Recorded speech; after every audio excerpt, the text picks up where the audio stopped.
that this campaign has had its ups and downs, but today it's important when she talks about the corporates being under suspicion. Let me point out that this campaign, which Teesta has pointed out, has led, is also under grave suspicion and is also the target of a lot of SIT inquiries. So let's get that record very clear. Are we getting everything above board? So it's not merely Narendra Modi we should point a finger to. We should also point a finger at the accusers of Narendra Modi.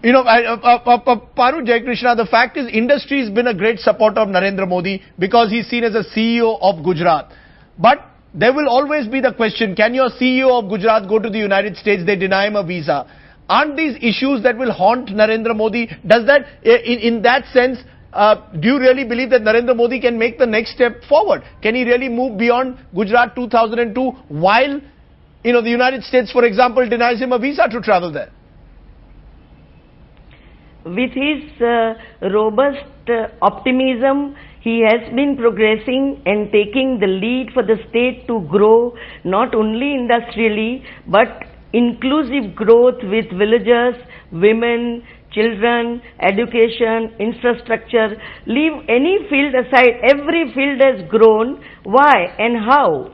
Why people are so happy and growing with happiness all over? It shows that Narendra Bhai will always go forward. Whether he goes to United States or not is not so important. It's not important. It's not important that whether he gets an American visa or not. Teesta Setalvad, you said that let's focus on the legal argument. Let me ask you the legal question. Under the law, a man is presumed innocent until proven guilty by a court.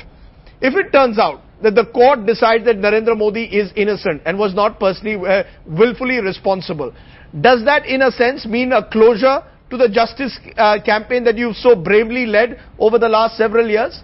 Do you believe that it's the end of that campaign? I don't know, because we'll have to, the victims will answer their own questions. We'll have to see on what basis that closure has taken place. And I'd like to say one thing here, that when we say that one lesson to be learned from 2002, that it does not happen again, one manner in which to ensure that it doesn't happen again is to make sure that the perpetrators are punished. Now the question is, who are the perpetrators? Until the relentless fight of the victims, police officials were not booked. The ministers were not booked. It took the sustained struggle by victims to ensure that policemen and powerful politicians were booked in Gujarat. So it took the transfer of 2 cases out of Gujarat. But are you willing to see Narendra Modi, as a Parul Jaikrishna wants you to see, through the prism of development, through the prism of an able administrator? Is it possible to see him ever as that? Or do you believe till the 2002 riot cases are not settled, you cannot see him only in isolation as an able administrator? No, I think the development and the issue of mass violence ought to be parallel processes. Unfortunately, here development has been used to cloak what happened in 2002. That's our only problem.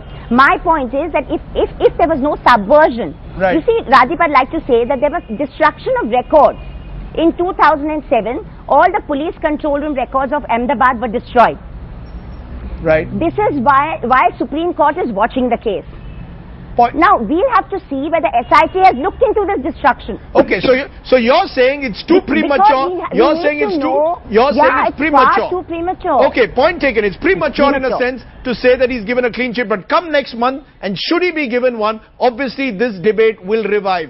Swapan Dasgupta, Teesta Setalvad, Paru Jaikrishna, appreciate your joining us here on India at 9 on our talking point. Remember the question that we've asked you, will the Gujarat riot stop haunting Narendra Modi? What's being written on ibnlive.com/blaze?